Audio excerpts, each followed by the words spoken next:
গৰাখহনীয়া ৰোধৰ নামত NHPCত ব্যাপক পুঁজি কেলেংকাৰী 2012 চনৰ পৰা সোৱণশিৰিৰ খহনীয়া প্ৰতিৰোধৰ নামত 300 কোটি টকাৰ কেলেংকাৰীৰ গুৰুতৰ অভিযোগ ভয়ংকৰ কেলেংকাৰীৰ বাবে সোৱণশিৰিৰ খহনীয়াত গৃহহীন হ'ল 250টাকৈ পৰিয়াল নামনি সোৱণশিৰিত প্ৰকল্পৰ নামনি অংশত খহনীয়া প্ৰতিৰোধৰ বাবে আবণ্টন হৈছিল এই ধনৰাশি কিন্তু আবণ্টিত পুঁজি সদ্ব্যৱহাৰ নোহোৱাৰ বাবে বহু পৰিয়াল গৃহহাৰা হোৱাত সৃষ্টি হৈছে এতিয়া প্ৰতিক্ৰিয়াৰ আমি এই সন্দৰ্ভত জানিবলৈ আমাৰ উত্তৰ অসমৰ ব্যুৰো চিফ বুবুল হাজৰিকাৰ কাষলৈ পোনপটীয়াকৈ আপোনালোকক লৈ যাব বিচাৰিছোঁ বুবুল হাজৰিকা এই যি খহনীয়া প্ৰতিৰোধৰ বাবে NHPCত আবণ্টিত ধন সেই NHPCৰ খহনীয়া প্ৰতিৰোধৰ বাবে আবণ্টিত ধনৰ যি খেলিমেলি হৈছে বা কেলেংকাৰী হৈছে এই কেলেংকাৰী আচলতে কাৰ নিৰ্দেশত বা কাৰ কোনে সংঘটিত কৰিছে কাৰ বাবে এই ধৰণেৰে এতিয়া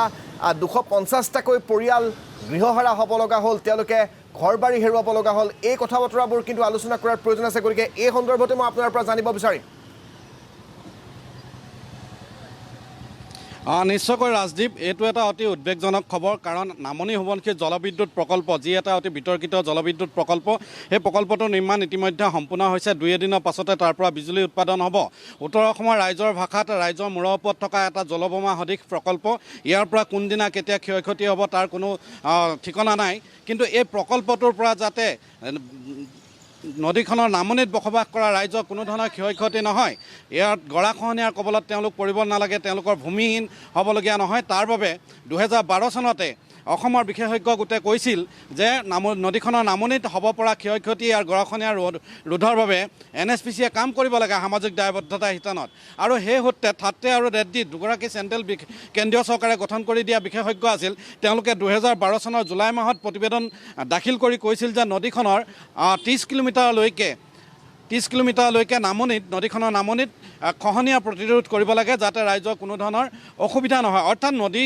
বান্ধৰ পৰা যদি পানী এৰি দিয়ে হঠাৎ খহনীয়া হ'ব পাৰে আৰু সেই মানুহখিনি একোটা সমস্যাত পৰিব পাৰে বা বানপানী হ'লেও নদী পানী এৰি দিয়াৰ ফলত যি প্ৰলয়ংকাৰী বানৰ সৃষ্টি হয় তাৰ ফলতো তেওঁলোকৰ ক্ষয়ক্ষতি হ'ব পাৰে সেই সূত্ৰে 2012 চনতে 470 কোটি টকা আবণ্টন কৰিলে NHPCয়ে 470 কোটি টকা আবণ্টন কৰিলে ইয়াৰে 320 কোটি টকা সামাজিক দায়বদ্ধতা শিতানত তেওঁলোকে ৰাইজৰ উন্নয়নৰ বাবে খৰচা কৰিলে আৰু 145 কোটি টকা 15 কিলোমিটাৰ দৈৰ্ঘ্যলৈকে তেওঁলোকে খহনীয়া প্ৰতিৰোধৰ নামত তেওঁলোকে আবণ্টন দিলে 145 কোটি টকা সেই 145 কোটি টকা ফেজ 1 ফেজ 2 এই দুটা ফেজত তেওঁলোকে খহনীয়া প্ৰতিৰোধৰ কাম কৰিছিল কিন্তু আচৰিত কথা আজি তাৰিখলৈকে অস্তিত্বহীন সেই আঁচনি ক'ত কেনেধৰণে তেওঁলোকে কাম কৰিলে খহনীয়া প্ৰতিৰোধ হোৱাই নাই এতিয়া প্ৰায় 1500টামান পৰিয়াল গৃহহীন হৈ আছে সোৱণশিৰি নদী পাৰত কাৰণ তেওঁলোকৰ নদী পানী অহাৰ ফলত খহনীয়া হয় পানী শুকাই গ'লেও খহনীয়া হয় তেওঁলোকৰ মাটি ভেটি ঘৰ দুৱাৰ সকলোখিনি খহি গুচি গৈছে তাৰ পাছত তেওঁলোকে 2022 চনৰ জানুৱাৰী মাহৰ ভিতৰত আৰু 188 কোটি টকা 188 কোটি 24 লাখ টকা আবণ্টন দিছে 2022 চনৰ জানুৱাৰী মাহত এইখিনি আবণ্টন কৰিলে আৰু ক'লে যে 2024 চনৰ ডিচেম্বৰৰ ভিতৰত কাম তোমালোকে ঠিকাদাৰসকলে সমাপ্ত কৰি দিব লাগিব কিন্তু 2024 ডিচেম্বৰ পাৰ হৈ গ'ল এতিয়ালৈকে কাম কিন্তু একো সমাপ্ত হোৱা নাই আৰু আঁচনিবিলাক ইখনৰ পাছত সিখন নদীত উটি গৈছে আৰু এই যিবিলাক আঁচনি খহনীয়া প্ৰতিৰোধৰ বাবে গ্ৰহণ কৰিছে আমি ভিজুৱেলত দেখুৱাইছোঁ এইবিলাকৰ নক্সা তৈয়াৰ কৰিছে IRT ৰুৰকি আৰু NHPC বিশেষজ্ঞই তেওঁলোকে নক্সা তৈয়াৰ কৰা এই আঁচনিবিলাকে আজি তাৰিখত কাম দিয়া নাই ইয়াৰ মূল কাৰণ হ'ল ইয়াত কেলেংকাৰী এটা সংঘটিত হৈছে কোনে ঠিকা লাভ কৰিছে নৈপৰীয়া মিচিং গাঁৱৰ ৰক্ষা কৰাৰ স্বাৰ্থত খহনীয়াৰ পৰা মিচিং লোকসকল যাতে তেওঁলোকৰ মাটি ভেটি এই ভূমিপুত্ৰসকলৰ যাতে জাহ নাযায় তাৰ বাবে সাংসদ প্ৰধান বৰুৱা নাম লৈছোঁ ৰণোজ পেগু মন্ত্ৰী এওঁলোকে মানুহ ঠিক কৰি দিছিলে ঠিকাদাৰ যে অমুকে ঠিকাটো পাব লাগে তমুকে ঠিকাটো পাব লাগে 10% বিলো তেওঁলোকে টেণ্ডাৰ কৰিছিলে 10% বিলত গতিকে 10% কমাই যদি কোনোবাই নিবিদা লাভ কৰে তেওঁ কেনেধৰণৰ কাম কৰিব গতিকে এই ঠিকাদাৰসকলে কাম ল'লে আৰু কমিশ্যন খালে তাৰ পৰা মুনাফা লুটিলে কামটো পেলাই থৈ গুচি গ'ল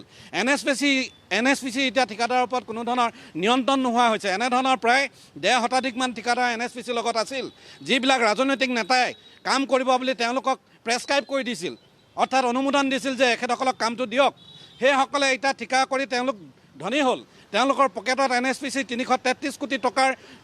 গৰিষ্ঠ সংখ্যক টকা বুজন পৰিমাণৰ টকা তেওঁলোকৰ পকেটলৈ গ'ল কাৰণ ফেজ 5লৈকে NHPCয়ে কাম কৰিছে আৰু এইখিনিতে এটা কথা উল্লেখ কৰিছোঁ যিবিলাক ফলক আছে আমাৰ ভিজুৱেলত দেখিব দুখন ফলক আমি দেখুৱাইছোঁ তাত ফলক আঁৰি দিছে যে এয়া চতুৰ্থ পৰিকল্পনা মতে NHPCয়ে কাম কৰিছে ফেজ 4ত কিন্তু তাত আবণ্টিত টকাৰ পৰিমাণ কিমান সেইটো ফলকখনতে উল্লেখ নাই। প্ৰধান বৰুৱা নাম আছে, ৰণোজ পেগুৰ নাম আছে, NHPCৰ ডাইৰেক্টৰ প্ৰজেক্টৰ ৰাজেন্দ্ৰ প্ৰসাদৰ নাম আছে, কিন্তু তাত টকাটো কিমান কিলোমিটাৰ কাম কৰিব এই ফলকবিলাকত সেইবোৰ নাই। অৰ্থাৎ তেওঁলোকে যে টকা খাইছে, ইয়াত NHPC বিষয়াৰ পকেটলৈও যে টকা গৈছে সেই কথাটো প্ৰমাণ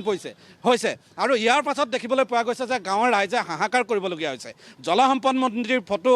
মুখ্যমন্ত্ৰীৰ ফটো লৈ তেওঁলোকে কাতৰে প্ৰাৰ্থনা কৰিব লগা হৈছে, আমাক ৰক্ষা কৰক। এটা সপ্তাহত 19টা ঘৰ নদীৰ বুকুত যা গ'ল। বিগত সময়ছোৱাত 250টা পৰিয়াল গৃহহীন হৈছে। গতিকে ইয়াৰ বাবে দায়িত্ব কাৰ? NHPC। আৰু এই যে ঘোটালা এটা হৈ আছে এইটো চোৱা চিতা কৰিবলৈ চৰকাৰখনৰ কোনো মানুহ নাই, চৰকাৰেও কোনো ধৰণৰ গুৰুত্ব দিয়া নাই। গতিকে ইয়াৰ ফলত নৈপৰীয়া, ঘূনাসুঁতি, পূব তেলাহী আদি বিভিন্ন অঞ্চল, নআলি, হালধীয়াতি এই অঞ্চলবিলাকত আজিৰ তাৰিখত ইটোৰ পাছত সিটো বাসগৃহ নদীৰ বুকুত যা গৈছে, সোণালীক হয়স্থলী নদীৰ বুকুত যা গৈছে। ৰাজদ্বীপ, ধন্যবাদ জ্ঞাপন কৰিছোঁ আপোনাক এই মুহূৰ্তৰ সবিশেষ জনোৱাৰ বাবে বুবুল হাজৰিকা।